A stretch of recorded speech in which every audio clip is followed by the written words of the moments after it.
4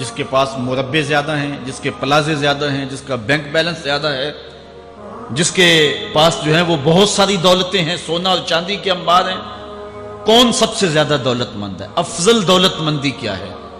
تو حضرت مولا کائنات فرماتے ہیں کہ افضل دولت مندی یہ ہے کہ آرزویں ترک کر دی جائیں، ورنہ کھرب پتی بھی بندہ ہوگا تو اس کو چین نہیں آئے گا، قرار نہیں آئے گا، حل من مزید اس کی تباہ میں ہوگا۔ چونکہ آنکھیں نہیں رجتی، پیٹ بھر جاتا ہے، آنکھیں نہیں بھرتی۔ کوزائے چشمے حریصاں پر نہ شد، تا صدف کانے نہ شد پر در نہ شد۔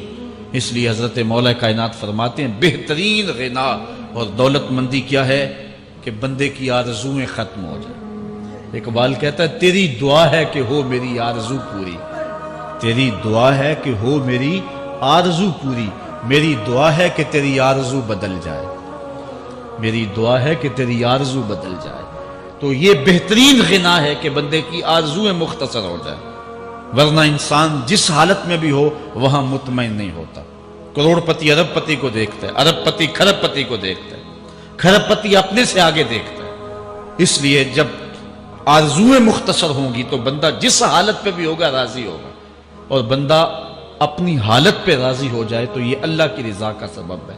حضرت مولا کائنات کا ہی ایک قول ہے، جو اللہ کے عطا کردہ تھوڑے رزق پہ راضی ہو گیا، اللہ تعالیٰ قیامت کے دن اس کے تھوڑے عملوں پہ راضی ہو جائے۔ یہ اللہ کی کرم نوازیوں کے رنگ ہے۔ حضرت مولا کائنات کی ایک اور حکمت آمیز بات سنیں، فرما رہے ہیں سیئات تسوء کا خیر عند اللہ من حسنۃ توجب کا، وہ برائی جو تجھ کو پریشان کر دے، دکھی کر دے، اذیت میں مبتلا کر دے، وہ گناہ جو تیرے ضمیر پہ بوجھ بن جائے، تو اپنے آپ کو حقیر سمجھنے لگ جائے، چھوٹا سمجھنے لگ جائے، گناہگار سمجھنے لگ جائے، جس برائی سے تجھے دکھ پہنچے وہ اس نیکی سے بہت اچھا ہے وہ تیرا برائی کرنا جو تجھے تکبر میں مبتلا کر دے۔ جس نیکی سے تو متکبر ہو جائے، انسان کو انسان نہ سمجھے، مخلوق کو کیڑے مکوڑے سمجھے، اپنے سجدوں پہ ناز کرے، ان سجدوں سے وہ برائی بہتر ہے جو تیرے اندر عجز پیدا کر دے، تیرے اندر نرمی پیدا کر دے، تیرے اندر جو ہے وہ ایک رکت پیدا کر دے۔ وہ برائی جو ہے وہ اس نیکی سے بہتر ہے۔ حضرت مولا کائنات کا ایک اور فرمان دیکھیے، لا غنا کل عقل ولا فقر کل جہل ولا میراث کل ادب ولا ظہیر کل مشاورہ۔ کتنی خوبصورت باتیں ارشاد فرمائیں۔ فرمایا عقل جیسی دولت کوئی نہیں، عقل جیسی دولت کوئی نہیں ہے، اور جہالت جیسی غربت کوئی نہیں ہے۔ جو شخص جاہل ہے وہ کروڑوں میں بھی کھیلتا ہے تو وہ غریب ہے۔ اللہ نے عقل کا چراغ دیا ہے تو اس کے پاس دولت نہیں بھی ہے تو عقل بہت بڑی دولت ہے۔ تیسری بات، ولا میراث کل ادب، اور ادب جیسی وراثت کوئی نہیں۔ ایک بندے کو ادب کی دولت مل گئی تو اس کو سب کچھ مل گیا۔ آج جس دور میں ہم جی رہے ہیں، اس دور میں ہم سے ادب چھینا جا رہا ہے، بڑی باریک سازشیں ہو رہی ہیں، آنکھوں سے حیا نکالا جا رہا ہے، بوڑھوں کا، بزرگوں کا۔ یہ ماہ رمضان کا کتنا حیا ہوا کرتا تھا، اگر کوئی بدقسمتی سے روزہ نہیں رکھتا تھا تو وہ سامنے کبھی کھاتا ہی نہیں تھا، اسے رمضان کا حیا مارتا تھا۔ لیکن آج لوگ کھلے بندوں نہیں کھا رہے، حیا ہی اڑ گیا آنکھوں سے۔ اس طرح اہل بیت کا حیا آنکھوں سے نکل گیا، اصحاب رسول کا حیا آنکھوں سے نکل گیا، نبی کا حیا لوگوں کی آنکھوں میں نہیں رہا۔ بے ادبی کو فروغ ہے، اور نبی کے بارے میں ایسی ڈٹائی سے بات کرتے ہیں جس طرح عام آدمیوں کو۔ یہ بے حیائی کا اور بے ادبی کا دور ہے، جبکہ ادب ایک بہترین وراثت ہے۔ اگر آپ مجھے پوچھیں کہ دین کیا ہے، ایک تو ہے کہ 3 گھنٹے کا باز کیا جائے کہ دین یہ ہے، اور ایک ہے کہ 2 لفظوں کے اندر بتایا جائے دین کیا ہے۔ تو اگر 2 لفظوں میں بتانا چاہوں تو اقبال کا لہجہ ادار لینا پڑے گا۔ اقبال کہتا ہے دین سراپا سوختن اندر طلب، انتہائش عشق آغازش ادب۔ طلب محبوب میں تڑپنے کا نام دین ہے، ادب سے شروع ہوتا ہے، عشق پہ ختم ہو جاتا ہے۔ جس دین میں ادب نہیں ہے وہ دین نہیں، چاہے صحابہ کا ادب نہیں، چاہے اہل بیت کا ادب نہیں، چاہے انبیاء کی ذوات کا ادب نہیں، چاہے والدین کا ادب نہیں، دین نام ہی ادب کا ہے۔ تو یہ دولت اس وقت چھینی جا رہی ہے، اور بڑی تیزی کے ساتھ قوم کے اندر بے ادبی کو فروغ دیا جا رہا ہے۔ نئی نسل کی حفاظت کریں، اپنی اولاد کو محفوظ کر لیں، ان کے عقیدوں کی صحت کا التزام کریں، کہیں ایسا نہ ہو کہ ان کی زبان لمبی ہو جائے اور ولیوں پر، نبیوں پر اور حضور علیہ الصلوۃ والسلام کے اصحاب پر اور حضور کی آل پر وہ زبانیں تان کھولیں، اور جس کو جو ہے وہ استنجے کا بھی پتہ نہیں ہے، وہ انبیاء کے علم پہ گفتگو کر رہا ہے۔ شرم نہیں آتی کس کا علم تول رہے ہو، کس کی ذات کو ناپ رہے ہو؟ ڈٹھے ورق قرآن دے پھول سارے، تیری شان جیا نہیں کوئی ہو ڈٹھا، تیری شان دا کرے مقابلہ جیڑا ان عاشقاں اصلی چور ڈٹھا۔ کوئی نور آکھے کوئی بشر آکھے، پیندا رات دینے ایہو شور ڈٹھا، اللہ والیاں گل مکا دیتی تساں ہور ڈٹھا اساں ہور ڈٹھا۔ تم نے پتہ نہیں کس کو دیکھا جو سکی بیٹی کو بھی نہیں بخشوا سکتا، گلا پھاڑ پھاڑ کے کہا جاتا ہے نبی سکی بیٹی کو نہیں بخشوا سکتا۔ اور میاں تم بخشوانے کی بات کرتے ہو، نبی تو کہہ رہا ہے فاطمہ تو جنتی عورتوں کی سردار، وہ تو جنتیں بانٹ رہے ہیں، وہ تو جنتیں وراثت میں دے رہے ہیں۔ تو ادب پہلا کرینہ ہے محبت کے کرینوں میں، اس لیے کہا کہ ادب جیسی میراث کوئی نہیں، ولا ظہیرہ کل مشاورہ، اور مشورے جیسا مددگار کوئی نہیں۔ آپ کے پاس بڑے اسلحے ہیں، بڑی تلواریں ہیں، بڑے تعلقات ہیں لوگوں کے ساتھ، لیکن اچھا مشورہ یہ سب سے اچھا مددگار ہے آپ کا۔ حضرت مولا کائنات کا ایک اور قول سنیے، نفس المرء خطاہ الی اجلہ، آپ فرماتے ہیں کہ آدمی کی یہ جو سانسیں نکل رہی ہیں یہ موت کی طرف اٹھتے ہوئے قدم ہے۔ دوسری سانس تب آتی ہے جب پہلی ختم ہو جاتی ہے، تو پہلی سانس کی موت، دوسری سانس کی زندگی۔ وہ کیا کسی نے کہا زندگی نام ہے مر مر کے جیے جانے کا، یہ ایک بار ہم ایک سانس کو کاٹتے ہیں تو دوسری سانس آتی ہے، جب تک پہلی سانس موجود ہے دوسری نہیں آئے گی۔ تو حضرت مولا کائنات فرماتے ہیں یہ موت کی طرف اٹھتے ہوئے قدم ہے۔ آپ رکے ہوں اشارے پہ تو ہمارے یہ پنڈی بائی پاس پہ جو اشارے لگے ہیں یہ 125 سے بھی چلتے ہیں، 125 سے پیچھے آ رہے ہیں، 20 سے 25 سے 50 سے 100 سے 125 سے پیچھے آ رہے ہیں۔ حضرت مولا کائنات فرماتے ہیں جو چیز شمار کی جاتی ہو وہ بالآخر ختم ہو جاتی ہے، تو گنتی جب الٹی چلتی ہے تو بہت جلد کام زیرو پہ آ جاتا ہے، اور زیرو پہ پہنچنا ہی موت ہے۔ تو زندگی کی یہ سانسیں یہ الٹی چل رہی، اور میں اور آپ لمحہ لمحہ موت کے قریب ہو رہے ہیں۔ ہم جو ہے وہ اپنی زندگی کی سالگرہ منا رہے ہیں، ہم کہتے ہیں کہ ہم اتنے بڑے ہو گئے، میاں بڑے نہیں ہوئے، چھوٹے ہو گئے، موت بالکل قریب آ گئی۔ اللہ اکبر۔ حضرت مولا کائنات معیشت کے اصول بھی بیان کر رہے ہیں، ما اعلی من اقتصد، جو میانہ روی سے چلتا ہے کبھی بھی کنگال نہیں ہوتا۔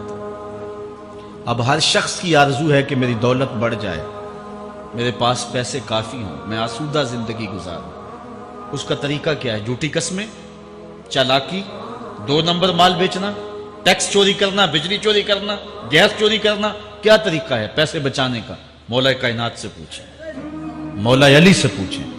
مولا علی فرماتے ہیں استنزل الرزق بالصدقہ، صدقہ دیتے جاؤ رزق بڑھتا چلا جائے گا، جو کماتے جاؤ اس میں کچھ حصہ رکھ لو اللہ کی راہ میں، صدقہ دیتے جاؤ گے تمہارا رزق بڑھتا چلا جائے گا۔ اچھا، حضرت مولا کائنات کا ایک اور قول دیکھیے اور اس کا حسن دیکھیے، من ظن بک خیرا فصدق ظنہ، جو تیرے بارے میں اچھا گمان کرے تو اس کے گمان کو سچائی کر دے۔ تو وہ نہیں ہے جو کوئی تیرے بارے میں گمان کر رہا ہے، لوگ تجھے اچھا سمجھتے ہیں، تو اچھا نہیں ہے، تو تو اچھا بن جا تاکہ لوگوں کا گمان ٹھیک ہو جائے۔ اعلیٰ حضرت عظیم البرکت امام احمد رضا خان فاضل بریلوی علیہ رحمہ، آپ کے بارے میں لوگوں کا گمان تھا کہ حافظ قرآن ہے، آپ حافظ نہیں تھے، تو آپ کے بارے میں یہ گمان پیدا ہو گیا کہ یہ حافظ ہے۔ تو رمضان کا موسم آیا تو کسی نے کہا حضرت اس مرتبہ آپ ہی سنا دیں، تو اعلیٰ حضرت نے سوچا یہ میرے بارے میں اچھا گمان کرتے ہیں، چلو حافظ بانی جاتے ہیں۔ اعلیٰ حضرت نے قرآن 1 مہینے میں حفظ کیا ہے، دن کو پڑھتے تھے، شام کو سنا دیتے تھے کہ جو لوگوں کا گمان ہے میں اس کے مطابق ہی ہو جاؤں۔ اچھا، گمان کی کہانی سنیے، صحیح حدیث میں آتا ہے اور حدیث قدسی ہے، رب کہتا ہے میرا بندہ میرے بارے جو گمان کرتا ہے میں ایسے ہی ملوں گا۔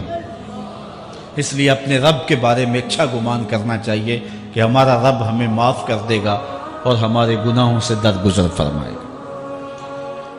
حضرت مولا کائنات کا ایک اور حکمت آمیز جملہ سماعت کیجئے، من عظم صغار المصائب ابتلاہ اللہ بکبارہا۔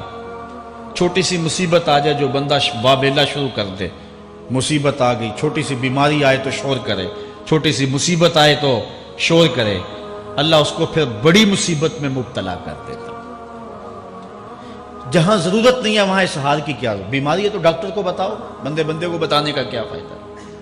ہمارے ایک دوست ہیں کہ وہ کہتے ہیں کہ پہلے اگر کسی سے پوچھتے تھے نا کہ کیا حال ہے تو وہ کہتا تھا شکر ہے، اور آج کسی سے پوچھے تو وہ کہتا ہے شوگر ہے۔ یعنی اللہ تعالیٰ جل شانہ نے اگر تمہیں کسی ابتلا میں مبتلا کر دیا ہے تو اس کا شور، اس کا واویلا نہ کرو۔ جو چھوٹی مصیبت پر واویلا کرے گا اللہ پھر اس کو بڑی مصیبت میں مبتلا کر دے گا۔ حضرت مولا کائنات کا ایک اور حکمت آمیز جملہ سماعت کیجئے، آپ فرماتے ہیں زندگی گزارنے کا گر اور طریقہ، فرماتے ہیں عظم الخالق اندکا یصغر المخلوق فی عینک۔ اگر تیری نظر میں خالق بڑا ہوگا تو پھر مخلوق چھوٹی ہو جائے گا۔ اگر اللہ کی عظمت کا تجھے لحاظ ہے کہ وہ بہت عظیم ہے تو پھر مخلوق کی پرواہ نہیں ہوگی۔ حضرت مولا کائنات رضی اللہ تعالیٰ عنہ فرماتے ہیں کہ ایک باندی کے ہاتھ کے اندر خنزیر کی انتڑیاں ہوں، میں دنیا کو اتنی نظر سے بھی نہیں دیکھتا۔ تو یہ انسان اللہ کی عظمتوں کا اور اللہ کی شانوں کا جب لحاظ اسے ہوتا ہے تو پھر دنیا اس کی نظر میں جو ہے وہ کوئی قدر و قیمت نہیں رکھتی۔ ایک روایت میں آتا ہے جس کو اللہ نے قرآن دیا اور اس نے دنیا داروں کو دیکھا رشک کی نظر سے کہ ان کو دولت دی گئی، ان کو فلاں دیا گیا، میں تو بہت پیچھے رہ گیا۔ قد حقر ما آتاہ اللہ، اس نے اللہ کی عطا کو حقیر جانا۔ وہ میاں انہیں دولت دی گئی ہے، رب نے تجھے اپنا قرآن عطا کیا، تو پھر جو ہے وہ تو حقیر تو نہیں ہے، تجھے تو اعلیٰ چیز عطا کر دی گئی ہے۔ تو جس نے اللہ کی عظمت اور خالق کی عظمت کا اقرار کیا پھر مخلوق اس کی نظر میں کوئی حیثیت نہیں رکھتی ہے۔ کن فی الفتنۃ کابن اللبون لا زہر فیرکب ولا درع فیحلب۔ جب فتنے دنیا پہ پھیل جائیں تو مولا کائنات نصیحت کرتے ہیں پھر زندگی کیسے گزارنا۔ یہ دور بھی فتنوں کا دور ہے۔ حضرت مولا کائنات فرماتے ہیں جب فتنے معاشرے میں پھیل جائیں تو پھر اونٹ کے 2 سالہ بچے کی طرح ہو جا کہ اگر لوگ اس پہ سواری کرنا چاہیں تو وہ سواری کے قابل نہ ہو، اور لوگ اگر اس کا دودھ دونا چاہیں تو وہ دودھ نہ دے، یعنی وہ فتنے کو کسی طرح سے بھی تقویت نہ دے، اس طرح کا ہو جا جس طرح اونٹنی کا 2 سال کا بچہ ہوتا ہے۔ حضرت مولا کائنات فرماتے ہیں من حاسب نفسہ رابحا ومن غفل عنہا خاسرا ومن خاف آمنا ومن اعتبر ابصر ومن ابصر فہم ومن فہم عالم۔ فرماتے ہیں کہ جس نے اپنے نفس کا محاسبہ کیا اس نے نجات پا لی، اور جو اپنے نفس کے محاسبے سے غافل رہ گیا اس نے خسارے کا سودا کیا۔ جو اللہ سے ڈرا وہ امن پا گیا، اور جس نے زندگی سے عبرت حاصل کی اس کی آنکھوں میں روشنی آ گئی، بصیرت کا اسے نور مل گیا، اور جسے بصیرت کا نور مل گیا وہ فہم و فراست کی دولت سے مالا مال ہو گیا۔ ومن فہم عالما، اور جس کو فہم مل گیا وہی شخص عالم بن گیا۔ مختلف سیغے یاد کرنے سے عالم نہیں بنتا، فہم و فراست کا نور اگر مل جائے تو یہ ہے علم کا جمال، آخرت کی فکر رکھنے والا عالم ہے۔ بلکہ مولا کائنات فرماتے ہیں العلم علمان مطبوع و مسموع۔ علم 2 علم ہے، ایک وہ ہے جو من میں راسخ ہو اور ایک وہ ہے جو کانوں تک رہتا۔ فرماتے ہیں ولا ينفع المسموع اذا لم يكن المتبوع۔ جو سنا ہوا علم نفع نہیں دیتا جب تک وہ من میں اتر نہ جائے اور باطن کے اندر روشنی نہ کر دے۔ حضرت مولا کائنات کی ایک اور نصیحت ذرا غور سے سنیے، فرمایا تمہارے سامنے نیکوکار اور بدکار برابر نہ ہو، کہ نیک بھی جو ہے وہ اسی انداز میں ہو اور برا بھی، اس کا سلوک بھی تمہارا ایک جیسا ہی ہو۔ ایسا کرنے سے نیکوں کی ہمت پست ہو جائے گی اور خطاکار اور بھی شوخ ہو جائیں گے۔ ہر آدمی کو وہ مقام دینا چاہیے جس کا وہ اپنے عمل کے اعتبار سے مستحق ہے۔ اصل خرابی ہوئی تب ہے ہمارے آراس میں، ہماری محافل نعت میں، ہماری مجالس میں وہ لوگ مہمان خصوصی بنے جن کے پاس دولت زیادہ تھی، چاہے کردار کے لحاظ سے وہ کتنے ہی پست کیوں نہ ہو، اور جن کے پاس دولت نہیں ہے چاہے وہ کردار کے اعتبار سے جتنے مرضی بلند کیوں نہیں ہے، انہیں عزت کی مسند پہ نہیں بٹھایا گیا۔ میں نے اپنی ان آنکھوں سے گجرانوالہ کے ایک اسٹیج پہ دیکھا کہ ایک محفل نعت تھی اور ایک بوڑھا شخص سفید ریش، وہ اسٹیج پہ شوق میں کہ میں نعت خانوں کو قریب سے دیکھوں، وہ آ کے بیٹھ گیا اور منتظمین نے جو ہے وہ سیکورٹی کو حکم دیا اس بابے کو اٹھاؤ اور اس کو جو ہے وہ نیچے کرو۔ یعنی لوگوں کی قدر و منزلت ان کے دولت کے قد کے مطابق کی جاتی۔ جو کل شراب خانے میں مہمان خصوصی تھا آج وہ محفل نعت میں مہمان خصوصی ہے۔ جو جتنا بڑا ڈاکو ہے اتنا ہی بڑا جو ہے وہ عزت پاتا ہے۔ کیوں؟ دین میں تو عزت ان کو ہونی چاہیے جو دیندار۔ ان اکرمکم عند اللہ اتقاکم، جو سب سے زیادہ متقی ہوگا اللہ کے نزدیک وہی عزت والا ہوگا۔ تو ایک بندے کو دنیا میں بھی عزت ہے اور مصلی اور محراب اور جو ہے وہ عرس اور پیر خانے میں بھی اس کو عزت ہے، تو پھر یہ حوصلہ شکنی ہے تقوی والوں کی۔ حضرت مولا کائنات فرماتے ہیں اور خطا کار اور بھی شوق ہو جائے گا۔ بلکہ ہم نے جو انداز اختیار کیا ہوا ہے، ایک شعر پڑھتے ہیں ہمارے نعت خاں کہ چلو دربار نبی میں چلیں، کھوٹے سکے بھی جہاں پہ چلتے ہیں، اور پھر جو ہے وہ سارے لوگ نوٹ پھینک رہے ہوتے ہیں۔ شرابی بھی نوٹ پھینک رہا ہے، جوا کھیلنے والا بھی پھینک رہا ہے، جس نے رشوت سے پیسے کمائے وہ بھی پھینک رہے ہیں اور خوش ہو رہے ہیں کہ کھوٹے سکے بھی وہاں چلتے ہیں۔ جبکہ ان اللہ طیب ولا یقبل الا الطیب، حدیث میں آتا ہے اللہ فرماتا ہے کہ اللہ طیب ہے اور پاکیزہ کے علاوہ قبول ہی نہیں کرتا۔ من غش فلیس منا، جو ملاوٹ کرے وہ ہم سے نہیں ہے۔ اور یہاں کھوٹے سکے بھی چلائے جا رہے ہیں، اور پھر جتنے بھی کھوٹے سکے ہیں وہ نوٹ پھینک رہے اور ایسے ایسے پھینک رہے اور خوش ہو رہے ہیں کہ یہ تو کچھ بھی نہیں ہے۔ حرام سے کمائے، حلال طریقے سے کمائے، جس طریقے سے کمائے کوئی فرق نہیں پڑتا۔ نہیں، حضرت مولا کائنات نے زندگی کے گر سکھائے، فرماتے ہیں کہ نیکوکار اور بدکار تمہاری نظروں میں برابر نہ ہو۔ ایسا کرنے سے نیکوں کی ہمت پست ہو جائے گی اور خطا کار اور بھی شوق اور گناہ میں دلیر ہو جائیں گے۔ ہر آدمی کو وہ مقام دو جو عمل کے اعتبار سے اس کا مقام بنتا ہے۔ لیکن اس دور کے اندر تو جو حال ہو گیا ہے، بلکہ حضرت مولا کائنات اس بات کو پہلے بھام کے ارشاد فرمایا، لوگوں کا عجیب حال ہے، بدکاری کو اعلیٰ نسب کا نشان سمجھتے ہیں اور پاک دامنی کو تعجب خیال کرتے ہیں، گویا اسلام کے لباس کو الٹا پہن لیا ہے لوگوں۔ جو رخ سیدھا ہونا چاہیے تھا اس کو الٹا کر دیا، جو الٹا ہونا چاہیے اس کو سیدھا کر دیا۔ حضرت مولا کائنات کا ایک اور قول بھی سنیے، تھوڑا سا شک بھی دین بگاڑ دیتا ہے۔ دین کے اندر شک نہیں کرنا چاہیے، دین جو ہے وہ یقین کا نام ہے۔ علامہ اقبال نے ایک بڑی خوبصورت اس وقت بات کہی تھی جب شکوک جنم لے رہے تھے کہ سن اے تہذیب حاضر کے غلام، غلامی سے بدتر ہے بے یقینی، غلامی سے بدتر ہے بے یقینی۔ آج بے یقینی پھیلا دی گئی ہے معاشرے کے اندر، اور قوم جو ہے وہ بالکل جو ہے وہ یقین کی اس دولت پہ جو ہے وہ قانے نہیں ہے۔ اور فرمایا مولا کائنات نے تھوڑا سا شک بھی دین بگاڑ دیتا ہے۔ اور پھر دوسرا قول بھی سنیے، تھوڑی سی دنیا بھی آخرت برباد کر دیتی۔ یہاں دنیا سے مراد کیا ہے؟ دولت، کاروبار نہیں، چیز دنیا از خدا غافل بدن۔ مرشد اقبال رومی کہتے ہیں دنیا کیا ہے؟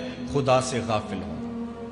خدا سے غافل جو شے کر دے، وہ دولت ہو، وہ کاروبار ہو، وہ بیوی ہو، وہ بچے ہوں، وہ دنیا ہے۔ اور دنیا تھوڑی بھی ہو